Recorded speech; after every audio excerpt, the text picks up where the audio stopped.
यो सरकारको एउटा सबभन्दा राम्रो काम मलाई के लाग्छ थाहा छ, जेनजी पछि बनेको चाहे सुशीला कार्कीको सरकार होस् चाहे बालेन्द्र शाहको, मलाई यति आनन्द आएको छ कि कमसे कम चाहिँ ओली र प्रचण्ड जस्ता त्यो कम्युनिस्टका कर्कश बोली प्रधानमन्त्री हुँदा सोच्नुहोस् त, त्यो त हामीले कति आनन्दसँग निद्रा लाग्ने भयो।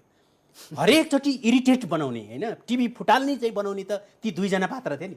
शेरबहादुर त बोल्दैन थिए बरु होइन, उनको गिरुहका मान्छे बोल्थे तर उनी त कम बोल्थे नि होइन, त्यति इरिटेसन उनीप्रति थिएन। तर त्यो कम्युनिस्टका यी दुईजना मध्ये पनि एक नम्बर ओली दुई नम्बर प्रचण्ड यी उस्तै हुन्। यिनको चाहिँ अहिले तपाईँ यति आनन्द चाहिँ त्यो जेनजी आन्दोलनपछि भएको छ नि, यिनका कुरा टेलिभिजनमा सुन्न चाहिँ अझ पनि हेर्न परिरहेछ केही मान्छेलाई त होइन।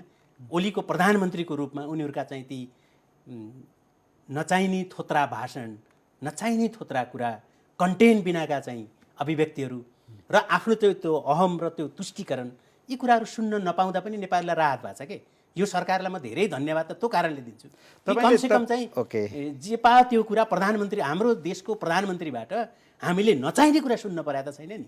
यसैमा पनि अहिले बालनजी त झन् सबैभन्दा कम बोल्ने हो, देउबाजी र बालनजीको सब उस्तै छ बोल्नेमा होइन। मलाई त त्यो कुरा मनपर्छ हेर्नुहोस्, मलाई त्यो कुरा किन मनपर्छ भने भारतमा मनमोहन सिंह प्रधानमन्त्री भएपछि मनमोहन सिंह के मुँह में ताला लगाए भन्थे होइन, तर सबैभन्दा अहिले भारतको इकोनोमी हेर्नुहोस् त्यसको जग बसाल्ने चाहिँ मनमोहनले हो र त्यो प्रधानमन्त्री हुँदा सबभन्दा राम्रो काम गरेको अहिलेसम्म तपाईँ हेर्नु भने मनमोहनले हो।